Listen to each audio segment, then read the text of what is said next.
পূর্ব এশিয়ার সৌন্দর্যময় আর ঐতিহাসিক একটি স্বাধীন রাষ্ট্র মঙ্গোলিয়া। সুপ্রিয় দর্শক, আজকে আপনাদেরকে জানাবো মঙ্গোলিয়া দেশের মুদ্রার সাথে বাংলাদেশি টাকার এক্সচেঞ্জ রেট সম্পর্কে পুরো ডিটেলসে।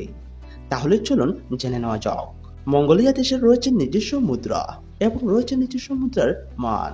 মঙ্গোলিয়া দেশের মুদ্রাকে বলা হয় টুকরিক, আর বর্তমান রেট অনুযায়ী মঙ্গোলিয়া দেশের এক টুকরিক সমান বাংলাদেশি টাকায় 0.033 টাকা। টাকা রেট পরিবর্তনশীল, যে কোনো সময় যে কোনো দেশের মুদ্রার মান পরিবর্তন হতে পারে। এবারে জেনে নেওয়া যাক মঙ্গোলিয়া দেশের 1000 টুকরিক সমান বাংলাদেশি টাকায় কত টাকা। মঙ্গোলিয়া দেশের 1000 টুকরিক সমান বাংলাদেশি টাকায় 33 টাকা 82 পয়সা।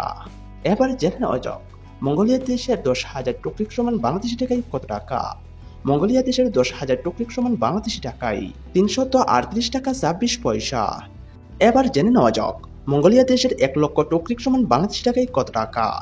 মঙ্গোলিয়া দেশের 1 লক্ষ টুকরিক সমান বাংলাদেশি টাকায় 3,382 টাকা 62 পয়সা। এবার জেনে নেওয়া যাক মঙ্গোলিয়া দেশের 10 লক্ষ টুকরিক সমান বাংলাদেশি টাকায় কত টাকা। মঙ্গোলিয়া দেশের 10 লক্ষ টুকরিক সমান বাংলাদেশি টাকায় 33,826 টাকা 20 পয়সা। সুপ্রিয় দর্শক, তাহলে আজকে আমরা জেনে গেলাম মঙ্গোলিয়া দেশের মুদ্রার সাথে বাংলাদেশি টাকার এক্সচেঞ্জ রেট সম্পর্কে পুরো ডিটেলসে। সুপ্রিয় দর্শক, আপনারা যদি আপনাদের জানা অজানা বিশ্বের বিভিন্ন দেশের মুদ্রার সাথে বাংলাদেশি টাকার এক্সচেঞ্জ রেট সম্পর্কে জানতে চান, তাহলে অবশ্যই আমার এই চ্যানেলটি সাবস্ক্রাইব করে রাখবেন।